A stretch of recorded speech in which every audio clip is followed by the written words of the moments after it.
Okay, my name's Jason. Could I have your full name, please?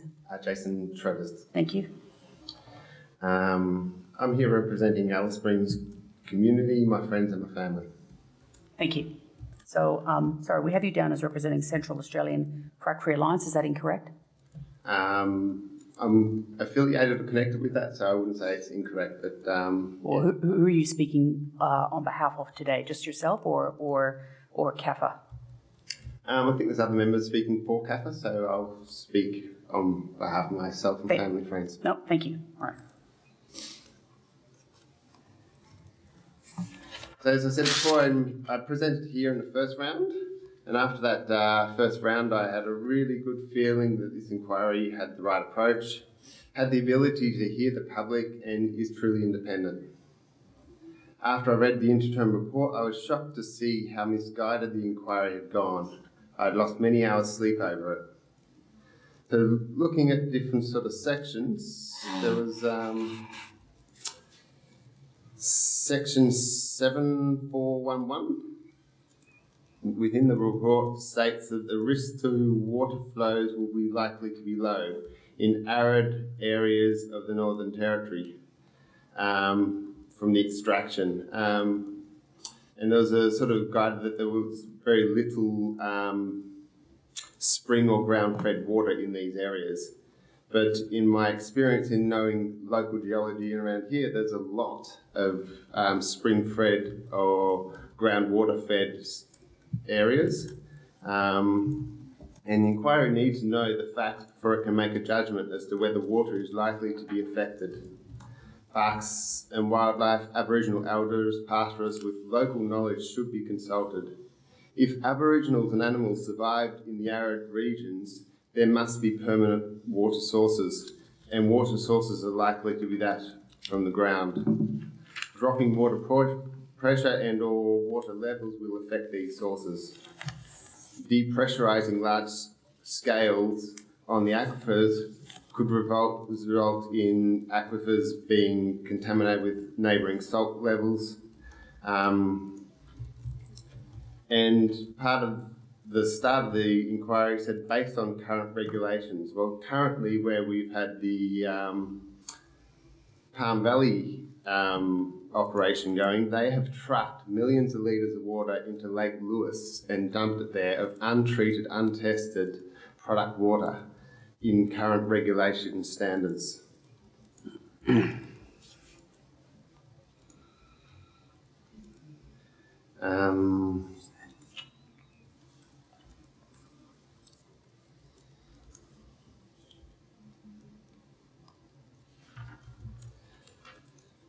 Water requirements, I feel, were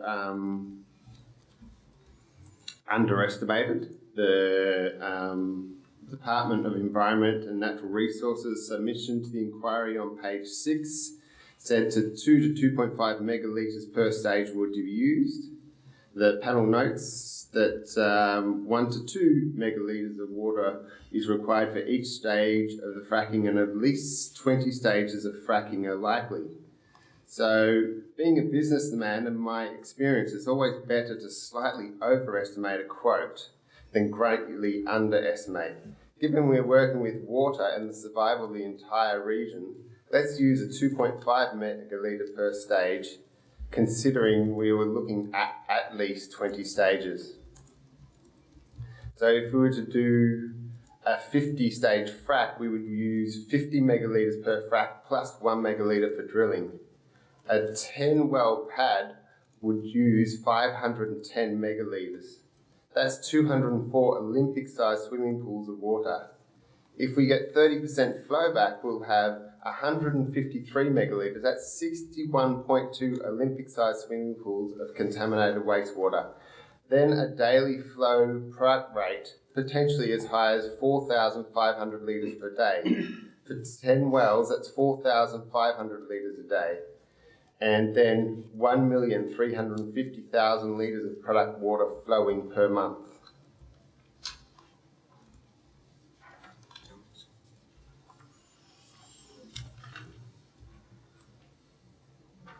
In your report, you mentioned that the ban in the States have moved to banning liners and using storage tanks. This is industry best practice. Industry best practice is being touted around as a token sort of gesture, but the only industry best practice that I am aware of is the use of these storage tanks. Why are you still looking at the use of lined pits and not recommending industry best practice? With the idea of hydraulic fracking should be minimised during the wet season. This is a naive concept to assist the industry in getting a green light.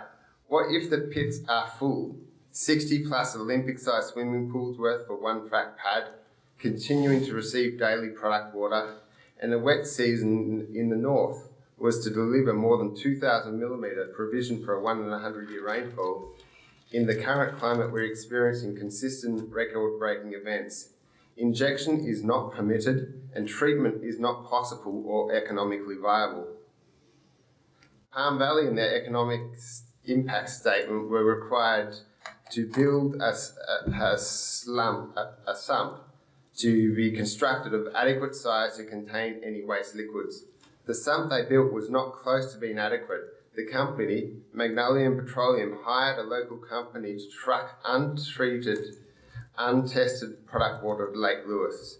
It was illegally dumped. Millions of litres by road training, carting 60 to 90,000 litres, made the trip once or twice a week.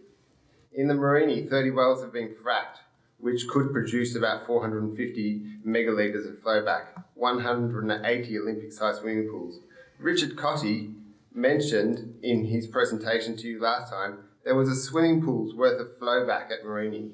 As I looked at the Morini fields on Google Maps, it seemed that the pits were unlined. Recycling flowback water is environmentally dependent, specific to water quality types, salts and minerals in the area, therefore cannot be factored in at this stage as there is no guarantee it will work.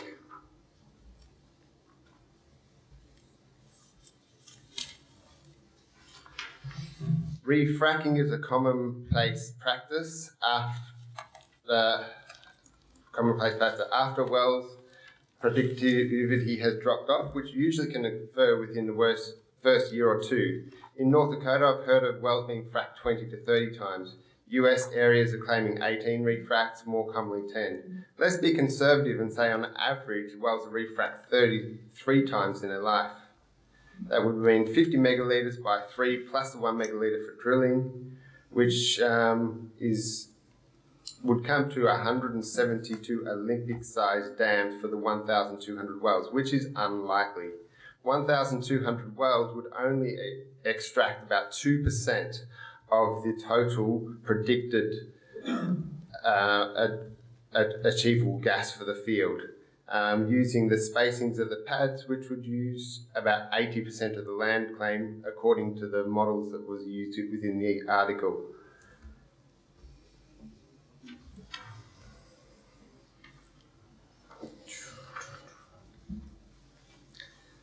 Let's look at well integrity.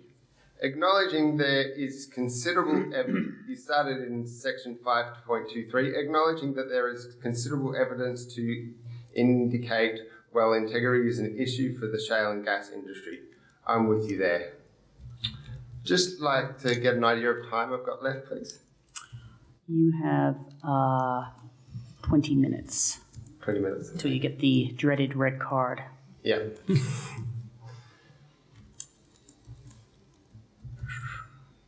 I'm with you there. You can say then you go to say the performance of modern wells is much improved when compared to earlier wells and legacy wells.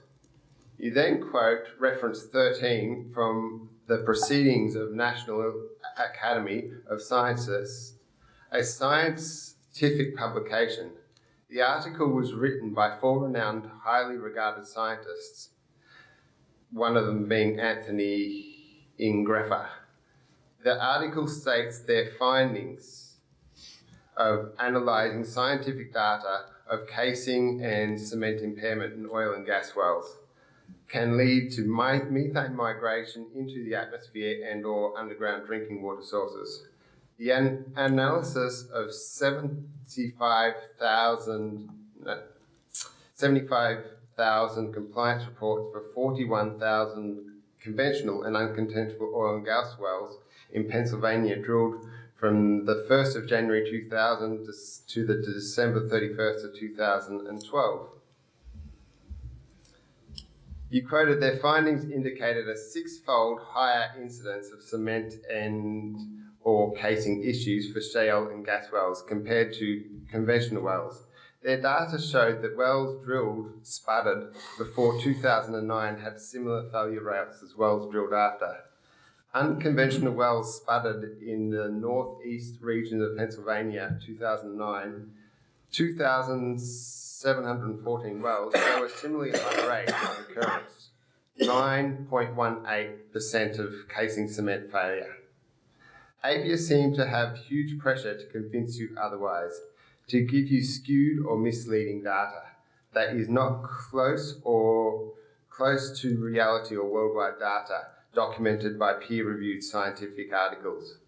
Well integrity failure has been a continuing problem for the industry, and a couple of extra layers of cement and steel in the uppermost section of a well scientifically has made no difference at all to well failure rates. The rest of the world is averaging between 5 and 7 at best, 1.9 where there is insufficient data, well integrity issues. But somehow APIA convinced the scientific inquiry into fracking to believe their delusional statistics that are coming from an industry that is well known to be unregulated or underregulated. After giving you these rubbish figures, APIA say it is most commonly attributed to slow leakage of methane around the external casing and can be remediated by adding additional cement and pressure testing. This is also complete rubbish. And by you printing it in your report, that demonstrates that you have no idea of the reality of the issues of the problems. Gas and other contaminants are migrating from the shale beds through the water aquifers to the surface. The only place cement can be placed is on the surface of the well head, a band-aid approach to make the well appear not to be failing. The well may be failing from superficial layers of shale deposits and may not fail a pressure test.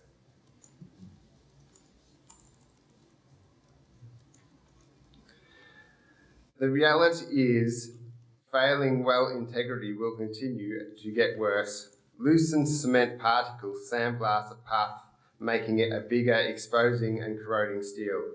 The gas will then flow the path of least resistance through the water aquifer and find another path to the surface, possibly the next water bore. To the best of my knowledge, a leaking well cannot be fixed and all wells will eventually fail. Refine.org UK published an article titled Oil and Gas Wells and Their Integrity, Implications for Shale and Unconventional Reserves. This peer-reviewed article, written by 9 scientists from 5 different universities or institutes, compiled from 25 reliable data sets from around the world, including Australia. The data sets of more than 4 million onshore hydrocarbon wells varied considerably, from 1.9% to 75% incidences of well integrity failure. APIA's data must have been missed during this extensive study. Another well-documented fact is that the rate of well failures increases with age. Steel corrodes and cement degradation is an unsolved problem. 30 to 50% of wells are failing at the end of their life. When a well is capped or plugged, it will continue to leak on the outside layer where the degradation continues. Rapidly, eventually all steel and cement will decay completely, leaving a large open pathway from the shale to the water and our air. One could use a corrosion-resistant resin or polymers that would be flexible instead of cement, but it might not be economically viable. In one area you were looking for the guidelining principles document. We're going to ask the Department of Mining and Infrastructure, or whatever that department's called. I actually printed it out here as from the guidelining principles document. Mind you, it's only a guideline, but it was a guideline for the minimal practices that the industry should use. And one of their parts within that was reuse and recycle water wherever possible. Reuse rather than dispose of water wherever possible. Uses could include future fracking operations, irrigation, stock watering, dust suppression, construction, mine processes, industrial processes. Note that some treatment may be required. This may is also a legal loophole, not being a must have to. So it's not even a regulation yet, but it's basically giving the green light for using the water for dust suppression, irrigation of stock, and watering. One thing we know about the product water that comes back, it is highly salty. It contains many, many other chemicals that are very difficult to retreat, and sometimes even the technology is expensive or unavailable to test for all the different potential contaminants in it. The likelihood of having reverse osmosis or desalination plants in the outback is highly unlikely. And the fact that the government regulating department would even publish this sort of information shows they have no understanding of how to treat the water, of the chemicals used. It seems like it's written by the mining companies themselves.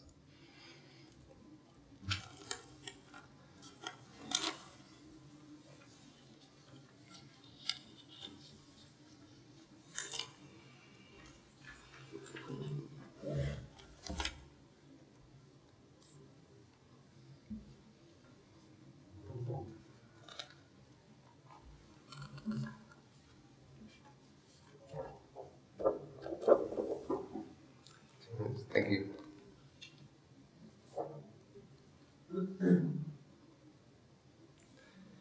The estimates of 1,000 to 2,000 wells as far as water use consumption is extremely low and unlikely compared to previous forecasts and industry data.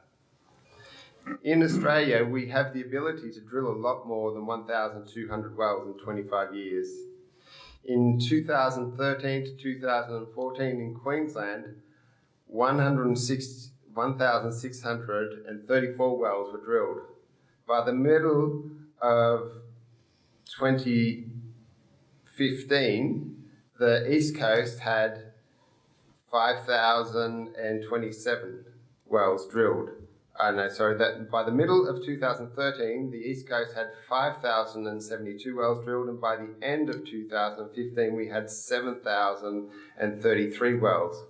Not to mention that big international drill companies, Schlumberger and Halliburton, have many idle rigs and crews after the 2012 fracking bust. So there's a lot of potential to actually import crews and machinery. The Northern Territory government websites have shown maps predicting 28,331 wells in the Georgina Basin, and all other basins were predicted to have potential for more than 10,000 wells. The EIA estimates that Beetaloo Subbasin contains 191 trillion cubic feet of recoverable shale gas. The Beetaloo Basin is considered by some within the industry to be one of the most promising shale plays in the country. In page 36 of the summary, it says that almost 70% of the estimated shale of the NT is estimated to occur in the Beetaloo Subbasin. And it's quoted at 178 PJ, which converted to trillion cubic feet is 169 trillion cubic feet. So it's sort of lower than the EIA estimate, but in the ballpark. There's the EUR, which is the estimates of ultimate reserves. It's a way of predicting how much a gas well will actually produce in its lifetime. In the Barnett field, they predicted that the gas wells there would produce 2.2 billion cubic feet in its life. Marcellus was producing 3.6 to 3.9 billion cubic feet in its life. There was an average of between 6.6 and 1.8, within a 60% sort of average. Most of them fell within that range. Using the EUR of 3.6 billion cubic feet, we divide the estimates of the subtotal. I estimated you would need about 50,000 wells to recover the potential gas. So it would mean that the 1,000 wells predicted would only be looking at recovering 2% of what was actually there.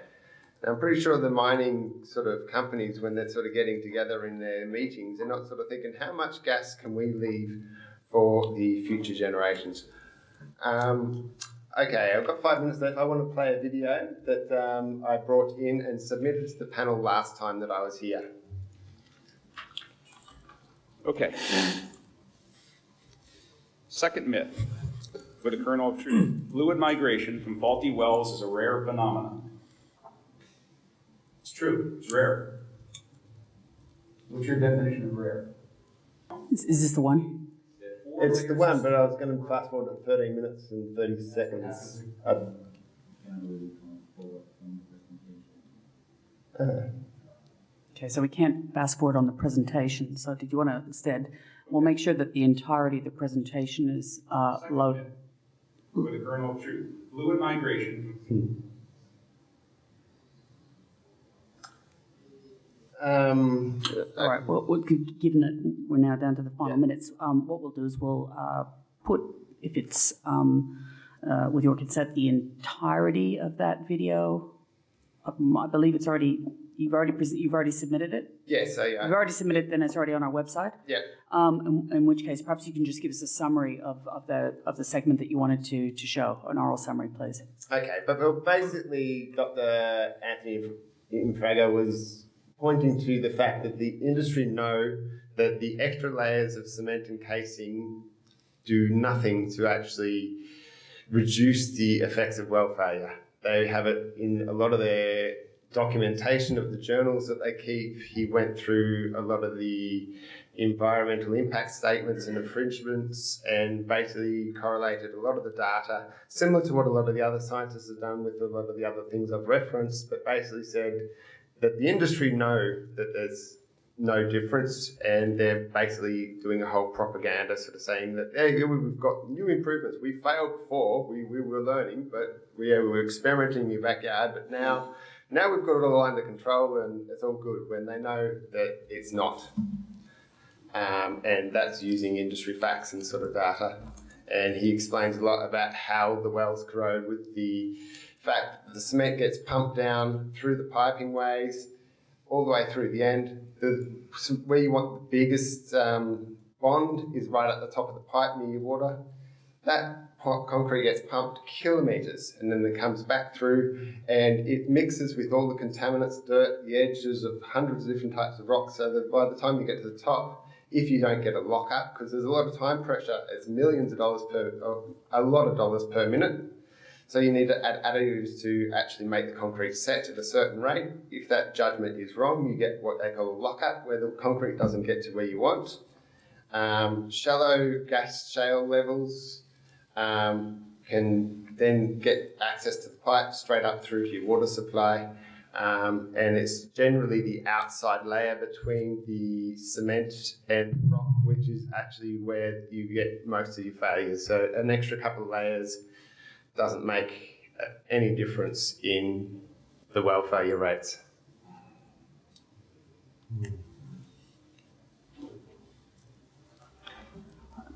You finished? I think so, yeah. You sure? You still got minutes?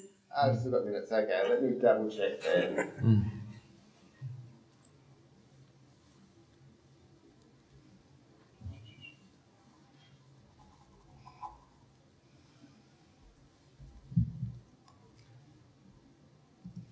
Okay, there was, with the 1,000 200 wells, and they were talking about the volume of space that they'd take up, so that between 10 and 20 kilometres squared. If you use that volume by 20 kilometres squared by the 1,200 wells, you get 24,000 square kilometres, and the estimated total area of the basin was 30,000 square kilometres. So, which means that they're using 80% space of the Beetaloo Basin to extract 2.4% of the available gas over the next 25 years. And sort of doing that math, so that maybe my maths is out, but it didn't add up to me.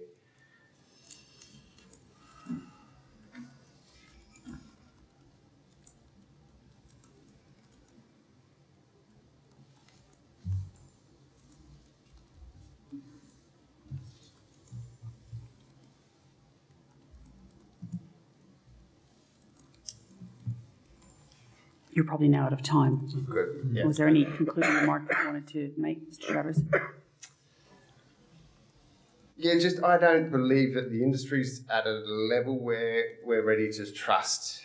There's so many misinformations that sort of go around, and I'm really glad we've got this scientific inquiry here so we can actually squash the misunderstandings, misconcepts of ideas, and really looking forward to actually putting this behind us, because economically it's a complete ball ground. It's part of why they're only estimating 1,000 to 1,200, because they only can access the sweet spots. Economically, it's not viable to do a full-scale operation because the economics isn't good at the moment. We've got world prices of gas demand sort of going down as we've got mass production all over the world. So you've got the amount of gas being produced is larger than it's ever been, and diminishing gas demands, and the prices are not in alignment with large-scale production.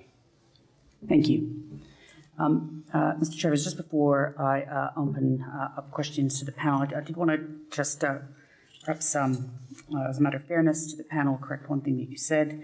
At page 27 of the interim report, 5.3.2, well integrity, as you quite correctly said, we have indicated that there is considerable evidence to indicate that well integrity is an issue for the shale gas industry. We go on to say that there are some, obviously some quite alarming figures coming out of the shale gas fields of the United States, for example, Marcellus Basin in Pennsylvania. We do go on to then record, not rely upon, but record the figures given to us by APIA. We also go on then to comment upon, I'll take that back, but certainly note the Queensland Gas Fields Commission's reported data on well integrity, the Western Australian Department of Mines and Petroleum analysis on well failures, and which found that over 1,000 non-decommissioned wells had found that 9% had production tubing failures and 3% had production casing failures. We also look at the South Australian data, and we look at the data from the West Australian Legislative Council Standing Committee on Environment and Public Affairs. And indeed, we know that there's been one instance of a well blowout in the Northern Territory. So I think, with great respect, Mr. Trevers, it's a bit unfair to say that we have just solely relied on APIA data, which is what you seem to suggest. Yeah, but there's other points within it where it refers back to that as saying that, as stated in Chapter 5, well integrity issues are much better than they were in the past. So they are. That's what the scientific data tells us. They are better than the past. The question is whether or not they are good enough or adequate. Well,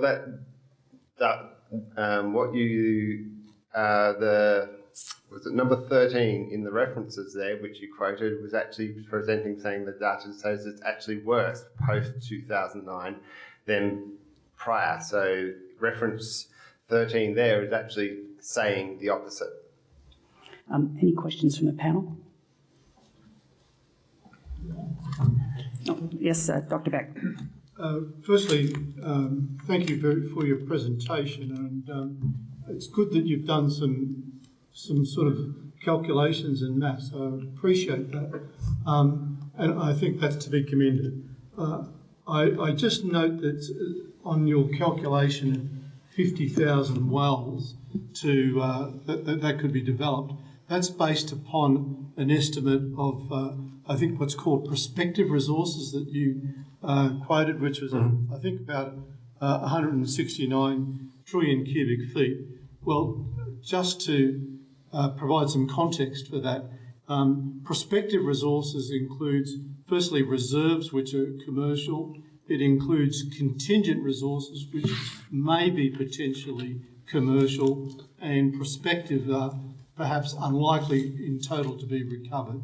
So using prospective gives a very large number of potential gas amount in place, and hence a very large number of wells. But in terms of a commercial basis, if you use actual reserves, then you get a very different answer. But I just want to personally congratulate you, but just to note that those estimates are highly inflated because it's unlikely that those gas fields will be fully developed at that particular level of production. Yeah, I do sort of realise that mine was on the higher end, but I was sort of pointing out that yours was well on the lower end, and sort of there'll be something in the middle. But going on what other shale reserves have done, they are large, huge scale, where they are really aiming to extract lots. Where you look at how many wells are projected with 100,000 in Marcellus Basin, and other ones which have tens of thousands. Tens of thousands is the range of where they often are aiming for. Yes, Professor Hart. Could I, a couple of questions. One relating to the water use estimates you made. Yeah.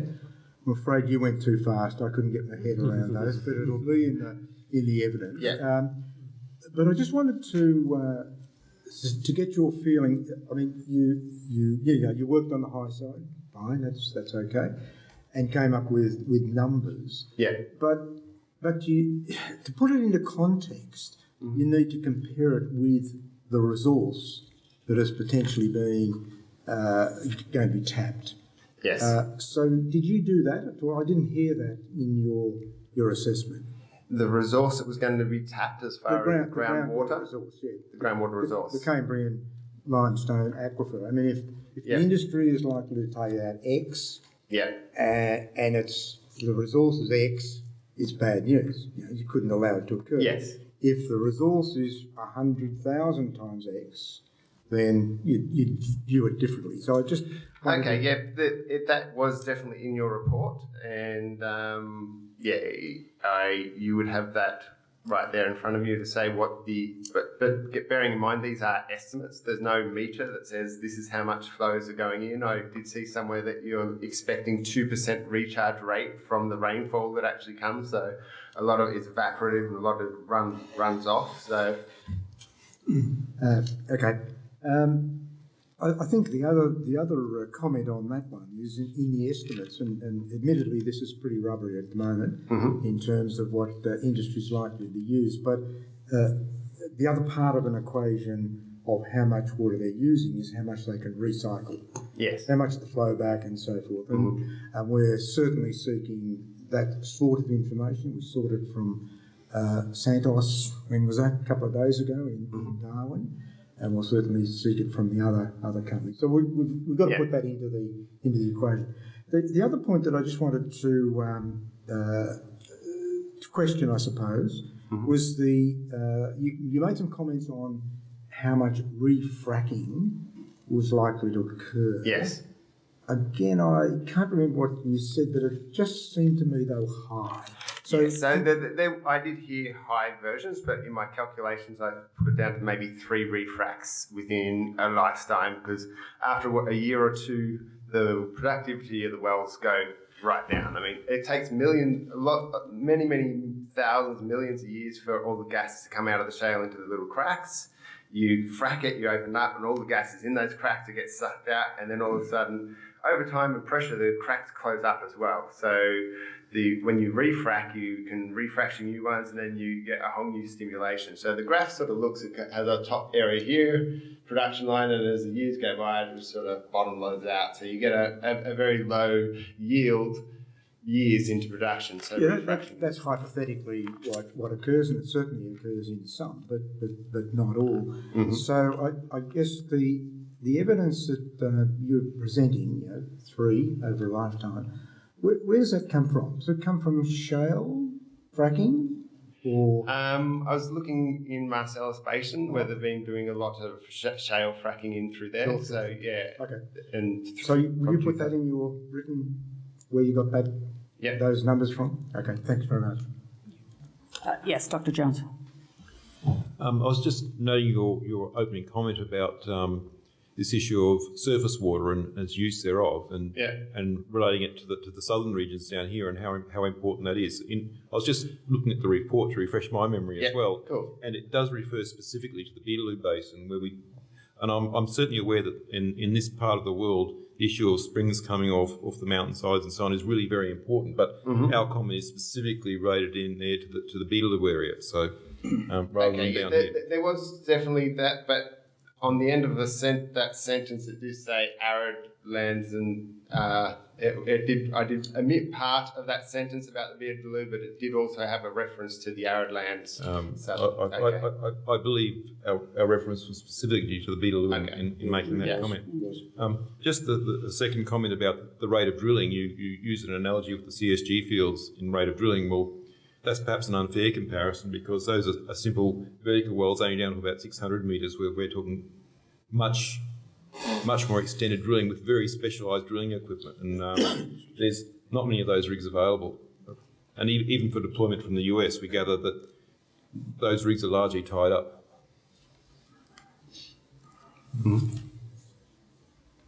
Any further questions? Mr. Trevers, thank you for coming along again, and you put considerable effort into your presentation, for which we are grateful, and thank you for engaging with the inquiry again. Thank you. Thank you for your time.